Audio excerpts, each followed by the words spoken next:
Hello, good morning to all. एक बार फिर से श्री बालाजी एजुकेशन के ऑनलाइन प्लेटफॉर्म पे आप सभी का स्वागत है।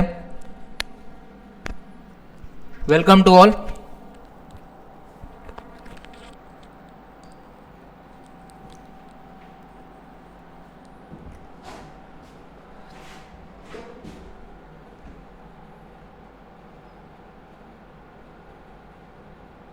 तो Shri Balaji nursing and computer institute of Molasar में आप सभी का स्वागत है। यहाँ से आप ANM, GNM, D pharma, MBBS कर सकते हैं। और आपको अगर ये कंप्यूटर में आरएससीआईटी, टैली और पीजीडीएससी भी करना है तो आप राजेंद्र रेवाड़ जी से कांटेक्ट कर सकते हैं। उनके कांटेक्ट नंबर है 9460360072। ये उनके कांटेक्ट नंबर है। तो आज की थॉट ऑफ द डे है कुछ पाने के लिए, कुछ पाने के लिए, कुछ पाने के लिए कुछ खोना नहीं, कुछ पाने के लिए कुछ खोना नहीं पड़ता। क्या करना पड़ता है? कुछ पाने के लिए कुछ खोना नहीं पड़ता है, कुछ करना पड़ता है। कुछ पाने के लिए कुछ खोना नहीं पड़ता है, कुछ करना पड़ता है। आपको कुछ अगर पाना है तो कुछ भी खोना नहीं है, कुछ करना है, मतलब मेहनत करनी है। मेहनत करोगे तभी आपको सफलता मिलेगी। तो कुछ पाने के लिए कुछ खोना नहीं पड़ता है, कुछ करना पड़ेगा। आपको लाइफ में कुछ करना पड़ेगा तभी आप सक्सेसफुल हो पाओगे। तो आज का टॉपिक है क्लोराइड। क्लोराइड अगर ज़्यादा हो जाता है और कम हो जाता है तो क्या बॉडी में इम्बैलेंस होते हैं, वो हम डिस्कशन करेंगे। एमएसएन का टॉपिक है क्लोराइड अगर ज़्यादा हो गया, कम हो गया तो क्या हो सकता है, ये हम आज की क्लास में डिस्कशन करेंगे। अगर क्लोराइड बॉडी के अंदर कम हो गया तो उसे बोलते हैं हाइपोक्लोरेमिया। हाइपोक्लोरेमिया। अगर बॉडी के अंदर क्लोराइड अगर कम हो गया तो उसे क्या बोलते हैं? हाइपोक्लोरेमिया। हाइपोक्लोरेमिया। तो नॉर्मल कितना होता है? तो बॉडी के अंदर जो नॉर्मल क्लोराइड होता है वो होता है 95 से 105 मिली इक्विवेलेंट पर लीटर। ये क्या होता है? नॉर्मल होता है। ब्लड के अंदर जो क्लोराइड की मात्रा है वो नॉर्मली कितनी होती है? वो होती है 95 से 105 मिली इक्विवेलेंट पर लीटर होती है। मिली इक्विवेलेंट पर लीटर होती है। मिली इक्विवेलेंट पर लीटर ये होती है। तो इसको क्या, क्लोराइड को कैसे शो करते हैं? इसको क्लोराइड को Cl नेगेटिव के रूप में शो करते हैं, है ना। ये ऋणात्मक नेगेटिव के रूप में शो की जाती है। तो अगर hypochloraemia is condition of concentration is 95 to 105 in serum. अगर इससे कम हो जाए, यानी इसका क्या हो जाए, 95 से अगर कम हो जाए तो उसे क्या कहते हैं? हाइपोक्लोरेमिया कहते हैं। अगर उसका कॉन्सेंट्रेशन 95 से कम हो जाए तो उसे क्या कहते हैं? हाइपोक्लोरेमिया कहते हैं। सीरम में इसका क्या हो जाए? लेवल कम हो जाए, क्लोराइड का लेवल कम हो जाए। कितने से कम हो जाए? 95 से कम हो जाए। तो ऐसी कंडीशन क्या कहलाती है?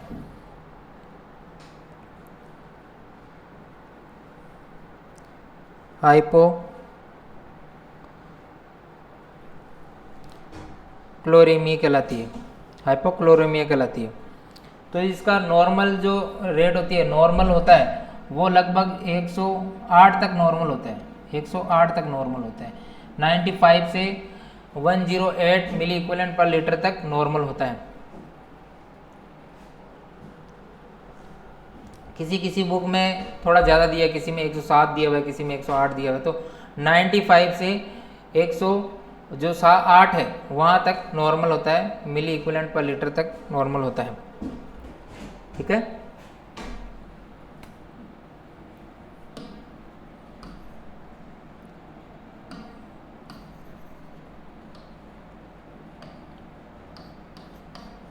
एक 107 मिली इक्विवेलेंट पर लीटर ये नॉर्मल मान सकते हो।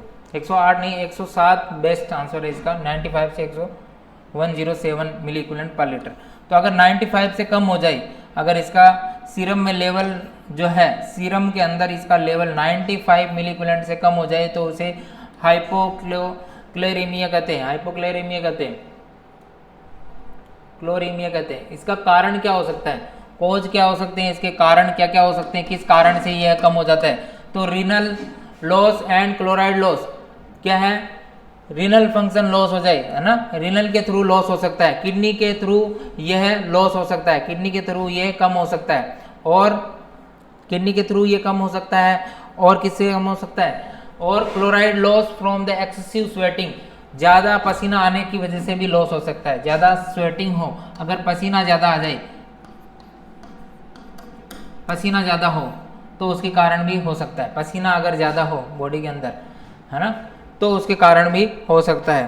तो ये किस वजह से हो सकता है, तो ये अगर अत्यधिक पसीने के कारण, और अगर किडनी का लॉस हो, किडनी के थ्रू उसकी हानि हो, मतलब पेशाब ज़्यादा हो, तो उसके कारण भी हो सकता है हाइपोक्लोरीमिया।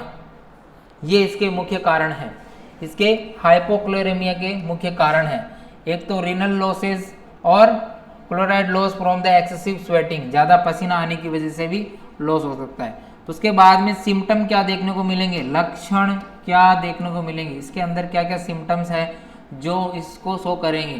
तो उसके अंदर सिम्टम्स जो है, वो पहला सिम्टम है हाइपर इरिटेबिलिटी, हाइपर इरिटेबिलिटी हो जाएगी, क्या होगी, इरिटेबिलिटी होगी, हाइपर इरिटेबिलिटी होगी, उसे ज़्यादा और हाइपर इरिटेबिलिटी हो जाएगी। इरिटेबिलिटी का पहले भी मैं बता चुका हूँ क्या होते हैं, चिड़चिड़ापन, चिड़चिड़ापन ज़्यादा बढ़ जाएगा, एजिटेशन होगा, उसको क्या होगा, एजिटेशन होगा, मसल्स वीकनेस हो जाएगी, मसल्स में कमजोरी हो जाएगी, मांसपेशियों में क्या हो जाएगी, कमजोरी देखने को मिलेगी। उसके कारण टिटनाई भी हो सकता है, टिटनाई भी हो सकता है, मसल्स में कॉन्ट्रैक्शन वगैरह आने के कारण टिटनाई भी हो सकता है। स्लो और सेलो ब्रीदिंग, है ना, ब्रीदिंग कैसी हो जाएगी, स्लो हो जाएगी, धीरे हो जाएगी, उसे ब्रेडिकार्डिया, ब्रेडिपीनिया कहते हैं, उसे क्या कहते हैं, ब्रेडिपीनिया कहते हैं। कम हो जाना, ब्रीदिंग रेट का क्या हो जाना, डिक्रीज हो जाना, कम हो जाना, कम हो जाएगी। Are some of the symptom of hypokalemia, ये क्या है, हाइपोकैलेमिया के सिम्टम्स हैं। इसके क्या क्या अंदर क्या होता है, हाइपर इरिटेबिलिटी होती है, एक तो होती है हाइपर इरिटेबिलिटी, एजिटेशन होता है, और क्या होता है, एजिटेशन होता है, हाइपर इरिटेबिलिटी हो जाती है, मांसपेशियों में क्या हो जाएगी, कमजोरी हो जाएगी, टिटनाई होने के चांसेस रहेगा, और धीमी श्वसन हो जाएगी, सांस कैसी हो जाएगी, धीमी हो जाएगी। ये कुछ सिम्टम्स देखने को मिलेंगे। इसके बाद में नेक्स्ट है मेडिकल मैनेजमेंट क्या होता है, इसका मेडिकल मैनेजमेंट क्या है मेडिकल मैनेजमेंट, तो इसके अंदर होता है hypochloremia is treated by the addressing the underlying cause under the curing the electrolyte imbalance. Electrolyte जो इम्बेलेंस हो गया है उसको आप करेक्शन करके भी कम कर सकते हो। अगर इलेक्ट्रोलाइट इम्बेलेंस हो गया है, इलेक्ट्रोलाइट्स अगर सोडियम अगर इलेक्ट्रोलाइट टेस्ट कराते हैं, सीरम इलेक्ट्रोलाइट्स का टेस्ट कराते हैं, तो उसके अंदर नॉर्मली सोडियम, पोटेशियम और क्लोराइड इनकी मात्रा लिखी रहती है, इनकी मात्रा लिखी रहती है। तो उसके अंदर इसको क्या है, इसको अगर करेक्ट किया जाए, इसको अगर करेक्ट किया जाए तो क्या होता है, इसको ट्रीट किया जा सकता है।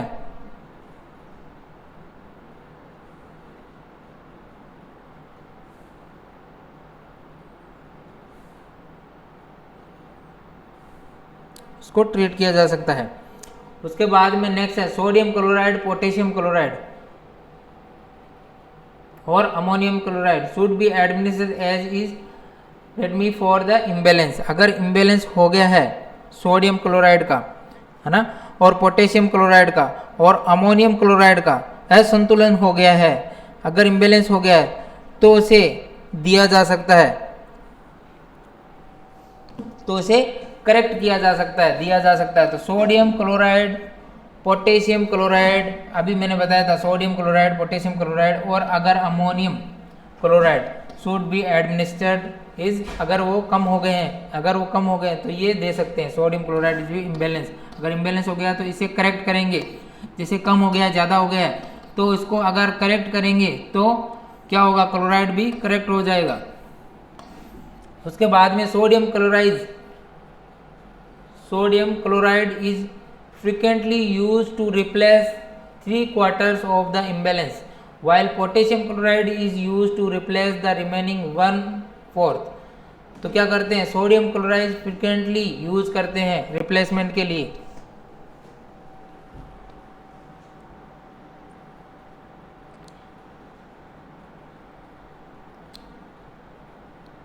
सोडियम क्लोराइड का यूज असंतुलन को 3/4 में बदलने के लिए किया जाता है। इसका क्या करना चाहते हैं, 1/4 3/4 में बदलने के लिए इसका यूज किया जाता है। तो सोडियम क्लोराइड का यूज कैसे किया जाता है, सोडियम क्लोराइड का यूज क्या, जो इम्बैलेंस हो गया है उसको 3/4 में बदलने के लिए किया जाता है, जबकि पोटेशियम क्लोराइड का यूज 1/4 में बदलने के लिए किया जाता है। इसको तो 3/4 में 3/4 में बदलने के लिए इसका यूज किया जाता है। सोडियम क्लोराइड का जो यूज है 3/4 में बदलने के लिए इसका यूज किया जाता है, लेकिन अगर पोटेशियम क्लोराइड का है तो उसका 1/4 को रिप्लेस करने के लिए दिया जाता है।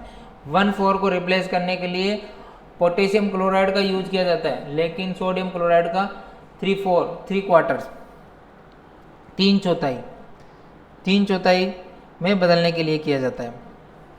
3/4 में बदलने के लिए सोडियम क्लोराइड और इसके लिए potassium chloride.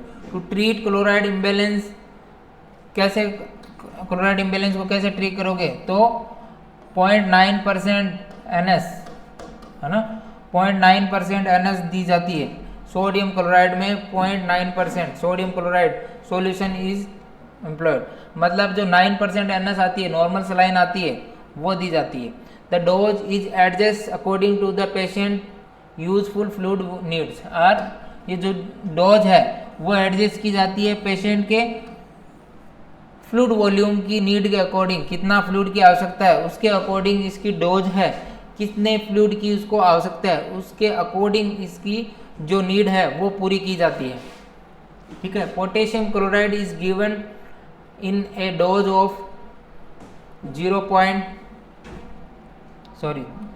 0.5 to 1 milliequivalent per kg over period of 1 to 2 hours. इसकी जो पोटेशियम क्लोराइड की जो डोज दी जाती है वो कितनी दी जाती है, 0.5 से 1 मिली इक्विवेलेंट पर केजी के हिसाब से देते हैं। अगर 60 किलो का है तो 60 मिली इक्विवेलेंट पर केजी ऐसे निकल जाएगा। तो ये 60 केजी के पेशेंट में अगर 60 मिली इक्विवेलेंट पर केजी देंगे कितने पीरियड के लिए, 1 to 2 आवर्स में, है ना। तो ये पर केजी की वैल्यू है, ये क्या है, पर केजी की वैल्यू, 1 किलो की वैल्यू है ये। तो 60 किलो का अगर व्यक्ति है तो उसे 60 milliequivalent per litre per kg के हिसाब से देंगे। उसके बाद में नर्सिंग मैनेजमेंट, इसका नर्सिंग मैनेजमेंट कैसे करोगे, क्या है इसका nursing management.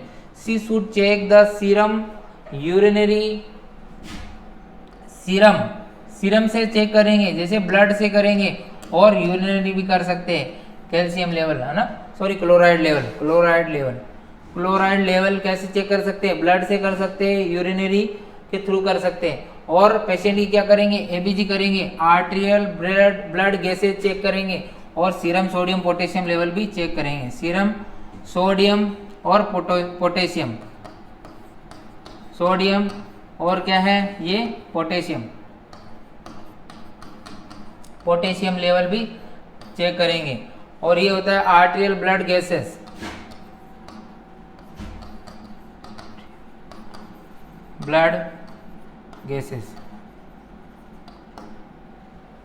Arterial blood gases, तो ये चेक करेंगे। She should follow the protective measure, और क्या करना चाहिए, प्रोटेक्टिव मेजर, पेशेंट के सुरक्षात्मक उपाय का पालन करना चाहिए, पेशेंट के सुरक्षात्मक उपाय का पालन करना चाहिए।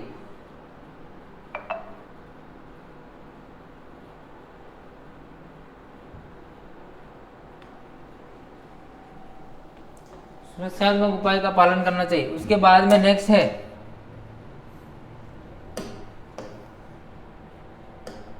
She should monitor the respiratory and cardiac status of the patient. और पेशेंट का क्या करना चाहिए, रेस्पिरेटरी जो है वो फंक्शन और कार्डियक स्टेटस, ये दोनों क्या करने चाहिए, पेशेंट के चेक करते रहना चाहिए, मॉनिटर करते रहना चाहिए, क्योंकि रेस्पिरेटरी फेलियर होने के चांसेस रहते हैं, कार्डियक आउटपुट भी चेंजेस हो सकता है, कार्डियक प्रॉब्लम भी हो सकती है पेशेंट को, तो ये हमेशा मॉनिटर करते रहना चाहिए अगर इलेक्ट्रोलाइट इम्बैलेंस हो गया। और उसके बाद में सी शुड बी प्रोवाइड डाइट और ओरल सब्स्टिट्यूट, उसको डाइट में दे सकते हैं, खाने के अंदर दे सकते हैं क्लोराइड, और ओरल सब्स्टिट्यूट के साथ में दे सकते हैं, ओरल जो भी है उसके साथ में दे सकते हैं, लिक्विड वगैरह उसके साथ में दे सकते हैं। She should keep the patient in A quiet and काम सिटिंग्स, और पेशेंट को कैसे देना है, क्वाइट और काम सिटिंग प्रोवाइड करनी है, वहाँ पे जो एरिया है वो क्या होना चाहिए, क्वाइट और काम होना चाहिए, शांत वातावरण रहना चाहिए, शांत वातावरण है ना, जो इन्वायरमेंट है वो कैसा होना चाहिए, शांत होना चाहिए, काम इन्वायरमेंट, वातावरण जो है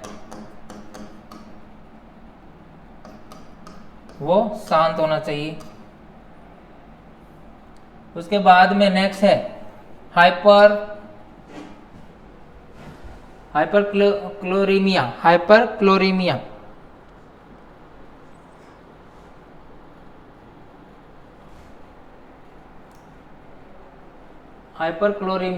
इस condition is excessive chloride concentration is, ये कितने से 107 से ज्यादा हो जाएगी मिली इक्विवेलेंट पर लीटर, इससे ज्यादा हो जाएगी। तो मैंने बताया था क्या होता है, 95 से 107 मिली इक्विवेलेंट ये नॉर्मल माना जाता है ना, किसी बुक में 108 रहेगा, किसी में 105 रहेगा, तो ये लगभग 95 से 107 तक नॉर्मल माना जाता है। अगर 107 से ज्यादा हो गया तो उसे हाइपरक्लोरीमिया बोल सकते हैं, और कम हो जाए तो उसे हाइपो बोलते हैं। तो ये उसके बाद में इसका कारण क्या है, इसका बढ़ने का कारण क्या हो सकता है, हाइपर का कारण क्या होता है, एक्सेसिव क्लोराइड कंजप्शन, अगर ज्यादा मात्रा में क्लोराइड ले लिया है, अगर कोई भी चीज ज्यादा मात्रा में लेंगे तो वो क्या हो जाएगी, बढ़ जाएगी, अगर कोई भी चीज ज्यादा मात्रा में लेंगे तो वो बढ़ जाएगी ना। तो अगर एक्सेसिव मात्रा में ले लिया है क्लोराइड तो उसके कारण क्या हो जाएगा, उसके कारण हाइपर क्लोरीमिया हो जाएगा। Is one of the leading cause of hyperchloremia, सबसे मेन कारण यही है, ज्यादा मात्रा में कोई भी चीज लेंगे तो वो बढ़ जाएगी। जैसे ज्यादा मात्रा में कोई भी अगर पोटेशियम ज्यादा लिया तो पोटेशियम बढ़ जाएगा, सोडियम ज्यादा लिया तो सोडियम बढ़ जाएगा। तो ये एक रीजन हो सकता है ज्यादा मात्रा में लेने का, ठीक है, ज्यादा मात्रा में लेने का ये एक रीजन हो सकता है। उसके बाद में it is also link to drug use the consumption,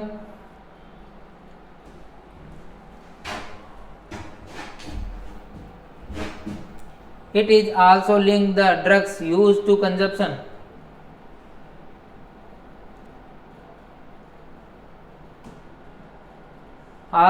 it is also linked the drug used the circumstance that cause the metabolic acidosis, it is the link to drugs used the circumstance that cause metabolic acidosis, the excessive bicarbonate ion loss like diarrhoea, renal failure, isotonic saline solution.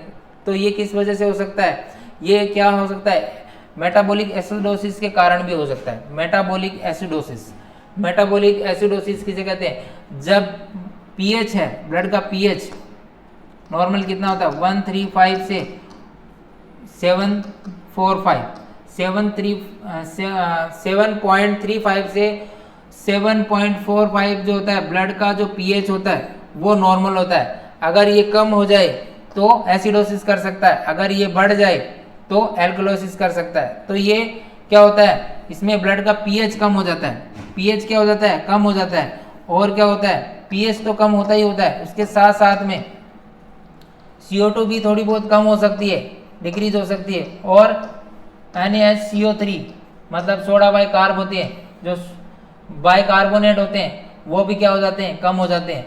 जब सब कम होते हैं, जब अगर pH कम हो जाए और bicarbonate भी कम हो जाए, इसका भी लॉस हो, तो क्या कर सकता है, मेटाबॉलिक क्या करेगा, एसिडोसिस कर देगा। तो ये कंडीशन क्या हो जाती है, मेटाबॉलिक क्या होती है, एसिडोसिस होती है। तो मेटाबॉलिक एसिडोसिस के कारण भी क्या हो सकता है, हाइपर क्लोरीमिया हो सकता है। और अगर एक्सेसिव कार्बन का बाइकार्बोनेट का लॉस हो, मैंने बताया था मेटाबॉलिक एसिडोसिस में भी क्या होता है, एक तो होता है pH कम हो जाता है और बाइकार्बोनेट भी कम हो जाता है। तो एक्सेसिव मात्रा में अगर बाइकार्बोनेट का लॉस हो तो उसके कारण भी हो सकता है। और क्या हो सकता है, डायरिया के कारण हो सकता है। तो डायरिया के कारण भी क्या हो सकता है, ये कंडीशन हो सकती है, हाइपर क्लोरीमिया की कंडीशन हो सकती है। अगर किडनी फेल हो गई, रीनल फेलियर हो गया, तो उसके कारण हो सकता है। आइसोटोनिक सलाइन सॉल्यूशन के कारण भी हो सकता है। आइसोटोनिक सलाइन का अगर ज़्यादा यूज किया गया तो उसके कारण भी हो सकता है।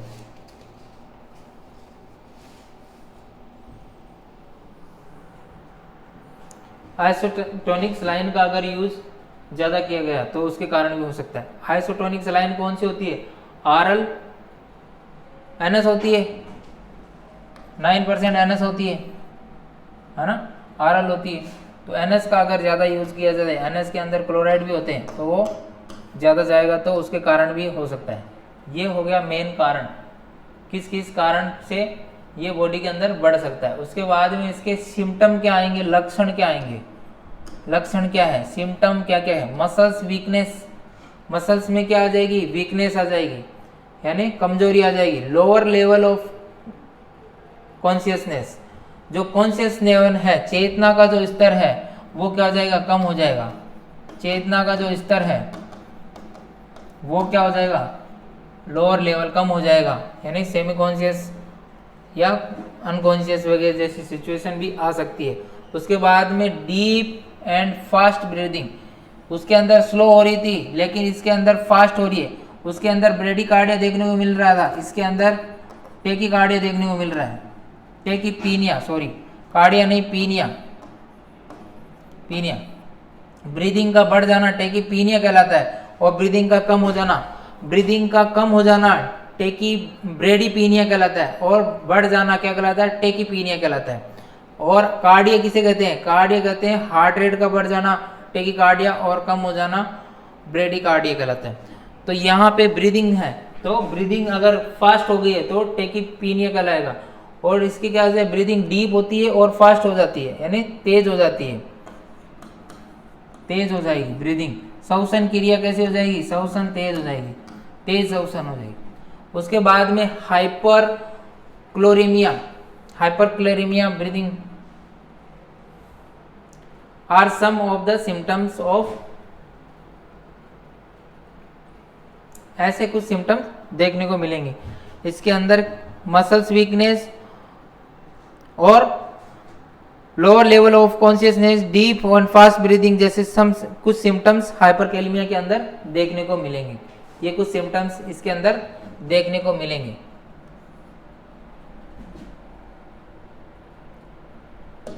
ये कुछ सिम्टम्स इसके अंदर क्या करेंगे, देखने को मिलेंगे। They are some symptom of the hyperchloremia. Sentence ऐसे बनेगा, breathing and are some symptom of the हाइपरक्लोरीमिया।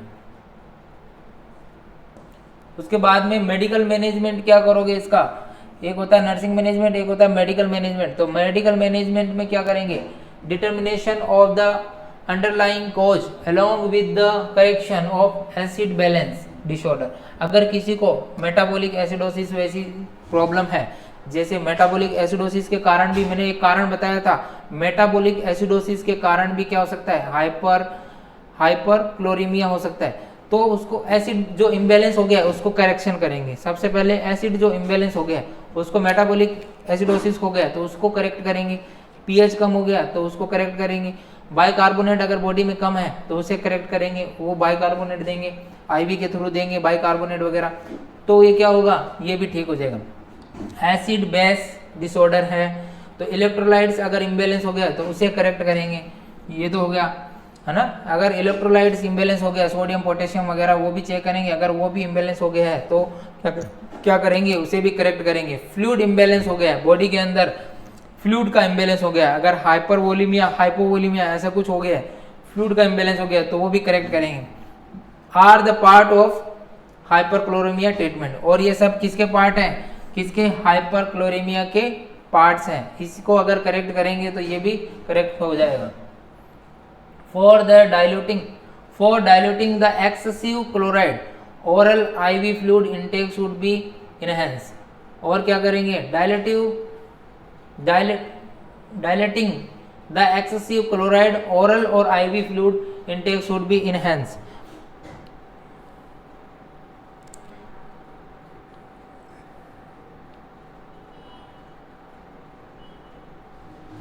इसके अंदर क्या करेंगे, ओरल का और IV फ्लूइड का, ओरल इनटेक का IV फ्लूइड का इनटेक बढ़ाएंगे तो उसके कारण भी हो सकेगा। ओरल फ्लूइड और इनटेक आउटपुट का फ्लूइड बढ़ाएंगे। उसके बाद में treating the underlying metabolic acidosis, अभी मैंने बताया था मेटाबॉलिक एसिडोसिस को क्या करेंगे, ट्रीट करेंगे। सोडियम बाइकार्बोनेट अगर कम हो गया है तो उसको देंगे इमरजेंसी के अंदर। ये मेटाबॉलिक एसिडोसिस अगर कम हो गया, मेटाबॉलिक एसिडोसिस जैसी सिचुएशन हो गई है तो उसके अंदर उसको करेक्ट करेंगे। तो उसके अंदर क्या होते हैं, जो है सोडियम बाइकार्बोनेट है वो कम हो जाता है, तो उसे करेक्ट करेंगे तो वो ठीक हो जाएगा। ये एक इमरजेंसी सिचुएशन है, इसे इमरजेंसी के अंदर दिया जाता है। उसके बाद में nursing management, she should assess the neuromuscular level, उसके न्यूरोमस्कुलर लेवल को असेसमेंट करेंगे नर्सिंग मैनेजमेंट के अंदर। She should check the serum और यूरिनरी क्लोराइड लेवल, और उसका जो ब्लड का और यूरिन का जो क्लोराइड लेवल है वो चेक करेंगे, ABG चेक करेंगे और सोडियम पोटेशियम चेक करेंगे। आर्टेरियल ब्लड गैस चेक करेंगे, उसकी आर्टेरियल ब्लड गैस में क्या क्या होते हैं। तो आर्टेरियल ब्लड गैस के अंदर pH होता है और CO2 होता है और O2 होता है और सोडा बाइकार्ब होता है, 3 होता है। तो pH कितना होता है, pH अभी मैंने बताया था 7.35 से 7.45 तक pH होता है, ब्लड का pH नॉर्मल होता है। CO2 35 से 45 के करीब होती है ना। तो ये इनको जो इम्बेलेंस हो गया है उनको करेक्ट करेंगे। ऑक्सीजन 90 से ऊपर होती है और सोडा बाइकार्ब होता है जो कितना होता है,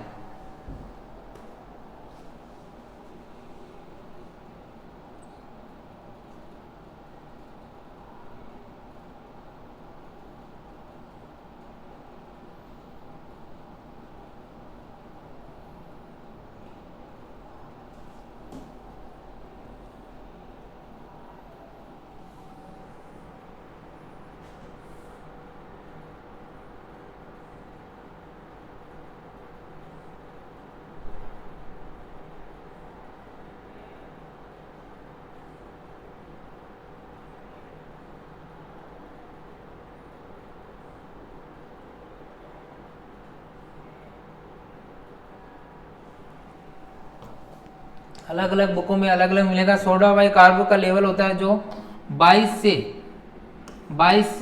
28 या 30 के करीब तक होता है, 22 से 30 के करीब तक नॉर्मल होता है। तो 22 से 30 तक नॉर्मल होता है। She should be follow the protective measurement, और प्रोटेक्टिव मेजरमेंट को क्या करना चाहिए, फॉलो करना चाहिए।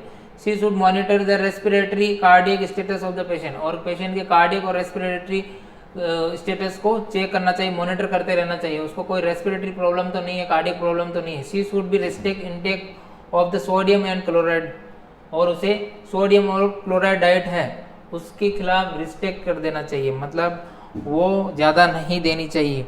अगर सोडियम और क्लोराइड का सेवन अगर ज़्यादा करेगा, अगर वो ज़्यादा इनटेक करेगा तो वो बढ़ जाएगी मात्रा, तो इस पर रिस्ट्रिक्ट कर देना चाहिए, उस पर रोक लगा देनी चाहिए, ठीक है, वो कम देनी चाहिए।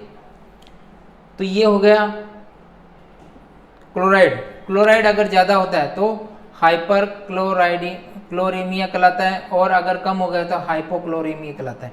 तो ये दो सिचुएशन है जिसके अंदर क्या होता है, अगर क्लोराइड का लेवल अगर बढ़ गया तो क्या कहलाता है, कम हो गया तो क्या कहलाता है, कम हो गया तो कहलाता है हाइपोक्लोरीमिया, हाइपोक्लोरीमिया कहलाता है, और ज़्यादा हो गया तो हाइपर कहलाता है। तो इसके अंदर जो नॉर्मल रेंज है वो 95 से 107 मिली इक्विवेलेंट पर लीटर होती है। जो स्टार्टिंग में मैंने बताया था वो ऊपर नीचे थोड़ी थोड़ी अलग अलग बुकों में अलग अलग हो सकती है, तो बेस्ट आंसर इसका 95 से 107 मिली इक्विवेलेंट पर लीटर हो सकता है। तो ये क्या कहलाता है, नॉर्मल रेंज कहलाती है। अगर इससे कम हो गया, इससे कम हो गया 95 से, तो वो क्या कहलाता है, हाइपोक्लोरीमिया कहलाता है। अगर इससे ज़्यादा हो गया तो वो हाइपर कहलाता है। तो इसका कारण क्या हो सकता है, इसका कारण क्या हो सकता है, एक्सेसिव लॉस हो, अगर स्वेटिंग ज़्यादा हो, पसीना ज़्यादा आ रहा हो तो उसके कारण हो सकता है, और रीनल लॉसेस के कारण हो सकता है, किडनी के थ्रू भी लॉस हो सकता है। तो ये दो कारण हो गए क्लोराइड के लॉस होने के। उसके बाद में इसमें जो सिम्टम है वो क्या देखने को मिलेंगे, उसमें इरिटेबिलिटी देखने को मिलेगी, और एजिटेशन, मसल्स वीकनेस, क्रैम्प्स, टिटनाई जैसे सिम्टम आ सकते हैं, और ब्रीदिंग क्या हो सकती है, स्लो हो सकती है, ब्रेडिकार्डिया, ब्रेडिपीनिया देखने को मिल सकता है। उसके बाद में मेडिकल मैनेजमेंट में क्या करोगे, इसे करेक्ट करेंगे। तो क्लोराइड कम हो गया तो क्लोराइड देंगे, तो सोडियम क्लोराइड किसके साथ में दिया जाता है, NS जो नॉर्मल सलाइन होती है उसके साथ में भी दे सकते हैं। उसके बाद में नर्सिंग मैनेजमेंट में हमेशा क्या ध्यान रखेंगे, उसके इलेक्ट्रोलाइट्स का ध्यान रखेंगे, उसके जो सोडियम और यूरिनरी जो कैल्शियम लेवल है ना, जो क्लोराइड का लेवल है, सॉरी कैल्शियम का नाम आ गया, क्लोराइड का लेवल है वो चेक करेंगे, ABG चेक करेंगे, सोडियम पोटेशियम का लेवल चेक करेंगे, ये कुछ चीज़ें उसमें चेक करेंगे। पेशेंट को क्या है, शांत वगैरह वातावरण में रखेंगे, अच्छे इन्वायरमेंट में, साफ सुथरे वातावरण में, काम इन्वायरमेंट में रखेंगे, जिसके कारण भी पेशेंट क्या कंफर्टेबल फील करता है। उसके बाद में ये मैंने बताया था हाइपर क्लोरीमिया क्या होता है, अगर 107 से लेवल ज़्यादा हो जाए, कॉन्सेंट्रेशन कितना हो जाए, 107 से ज़्यादा हो जाए, तो वो हाइपर क्लोरीमिया कहलाता है। तो ये एक्सेसिव कंजप्शन, अगर ज़्यादा मात्रा में क्लोराइड ले लिया तो वह सबसे पहला एक रीज़न हो गया। इसका कारण क्या हो सकता है, अगर ज़्यादा मात्रा में अगर आपने क्लोराइड ले लिया है ना, तो उसके कारण बढ़ सकता है। और क्या हो सकता है, मेटाबॉलिक अगर एसिडोसिस हो गया, मेटाबॉलिक एसिडोसिस हो गया तो उसके कारण भी हो सकता है। उसके बाद में किडनी फेल के कारण हो सकता है, किडनी फेलियर हो गई, अगर आइसोटोनिक सॉल्यूटिजेशन का ज़्यादा यूज किया तो उसके कारण हो सकता है ना, क्लोराइड ज़्यादा मात्रा में ले लिया, वही एक रीज़न हो गया। और मेटाबॉलिक एसिडोसिस में क्या होता है, बाइकार्बोनेट होते हैं, सोडियम बाइकार्बोनेट होते हैं, वो क्या हो जाते हैं, लॉस हो जाता है, उनका कम हो जाता है, pH भी ब्लड का कम हो जाता है, तो उसके कारण भी क्या हो सकते हैं, हाइपर क्लोरीमिया हो सकता है। उसके अंदर सिम्टम्स वीकनेस देखने को मिलेगी है ना, और वीकनेस, मसल्स वीकनेस और टेकीपीनिया देखने को मिलेगा। Muscles weakness, tachypnoea, lower conscious level क्या हो जाएगा, कम हो जाएगा, ये कुछ सिम्टम देखने को मिलेंगे। इसको भी ठीक कैसे करोगे, मेडिकल मैनेजमेंट क्या करेगा, एसिडोसिस को अगर ठीक करोगे तो ये ठीक होता है, तो सोडियम बाइकार्बोनेट वगैरह दे सकते हैं इसको ठीक करने के लिए। तो इसका इम्बेलेंस अगर हो गया तो बॉडी के अंदर, इसको अगर आप करेक्ट करोगे तो सही हो सकता है। अगर इलेक्ट्रोलाइट इम्बेलेंस हो गया, सोडियम पोटेशियम इनका इम्बेलेंस हो गया, तो इसको भी करेक्ट करोगे तो क्लोराइड का भी इम्बेलेंस सही हो सकता है। उसके बाद में अगर इसका ओरल और IV इंटेक बढ़ा देंगे तो भी हो सकता है। उसके बाद में नर्सिंग मैनेजमेंट में क्या करोगे, न्यूरोमस्कुलर जो सिम्टम्स है उसका क्या करेंगे, अच्छे से उसको असेस करेंगे, न्यूरोमस्कुलर जो सिम्टम है उसको असेस करेंगे, और पेशेंट के यूरिन में और ब्लड में सीरम कैल्शियम क्लोराइड लेवल को चेक करेंगे, ABG चेक करेंगे, सोडियम और पोटेशियम चेक करेंगे। उसके बाद में पेशेंट के रेस्पिरेटरी और कार्डियक जो है, रेस्पिरेटरी और कार्डियक स्टेटस है वो चेक करते रहेंगे, और उसे क्या करेंगे लास्ट में, तो सोडियम इंटेक है, सोडियम इंटेक और क्लोराइड इंटेक वो स्टिक कर देंगे। तो इससे क्या है, इससे कारण भी क्या हो सकता है, इसके कारण भी क्लोराइड बढ़ सकता है, तो ये रिस्ट्रिक्ट कर देंगे। तो thank you so much. Class को ज़्यादा से ज़्यादा लाइक करें, सब्सक्राइब करें और ज़्यादा से ज़्यादा लोगों को शेयर करें। Thank you so much.